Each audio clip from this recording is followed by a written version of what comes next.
तो हम लोग कंटिन्यू करते हैं कल से आगे। तो हम लोगों ने ग्रेविटेशन लेसन स्टार्ट किया था। फर्स्ट हम लोगों ने ये पढ़ा कि ग्रेविटेशन का कंसेप्ट जो है वो कैसे स्टार्ट हो गया। तो सर आइजैक न्यूटन ने कैसे उसके बारे में सोचा और मून और एप्पल को कंपेयर किया। बाद में फोर्स एंड मोशन से हम लोगों ने देखा कि मून नीचे क्यों नहीं गिरता है। तो मैंने आपको बताया था कि वहाँ पे सेंट्रिपिटल फोर्स है जो सेंटर सीकिंग फोर्स है। कौन सा फोर्स है? सेंटर सीकिंग फोर्स है। तो ये डेफिनेशन आपको वहाँ पे लिखना है नोटबुक में सेंट्रिपिटल फोर्स का। यहाँ पे दिया हुआ है centripetal means the centre seeking force and objects tries to go toward the centre of the circle because of this force. ये आपको लिखना है। और जो है उसके बाद हम लोगों ने केपलर्स लॉ ये हम लोगों ने पढ़ा।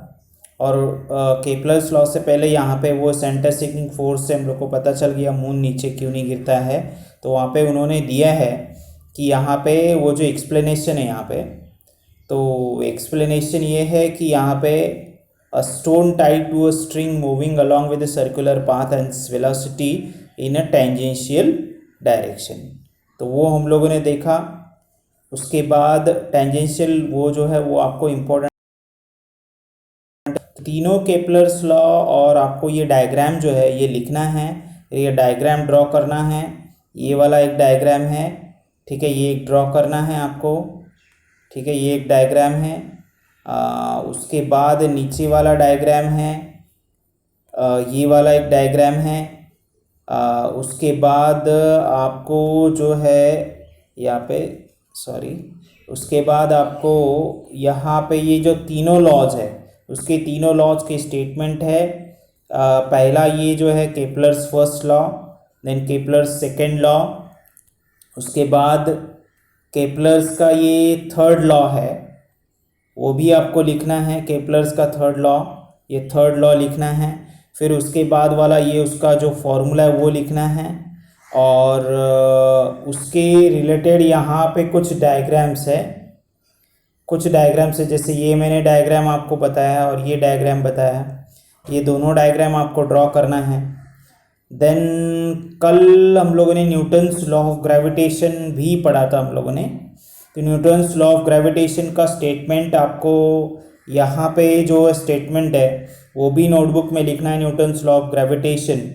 तो न्यूटन्स लॉ ऑफ ग्रेविटेशन का जो स्टेटमेंट है ये है यहाँ पे अकॉर्डिंग टू, यहाँ से लेकर according to this theory every object in the universe attract each other से लेकर लास्ट तक, यहाँ तक है आपको स्टेटमेंट वो लिखना है, ठीक है, वो लिखना है।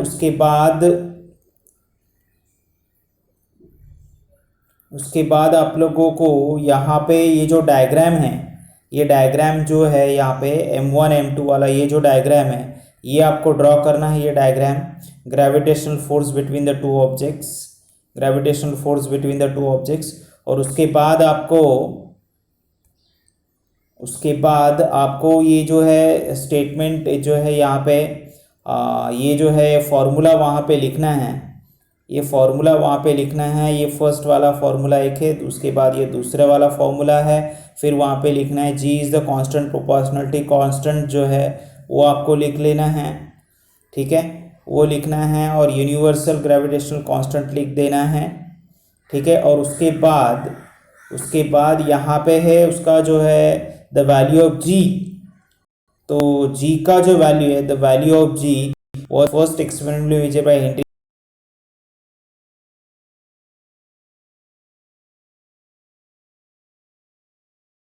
kg स्क्वायर, आपको वहाँ पे लिख देना है।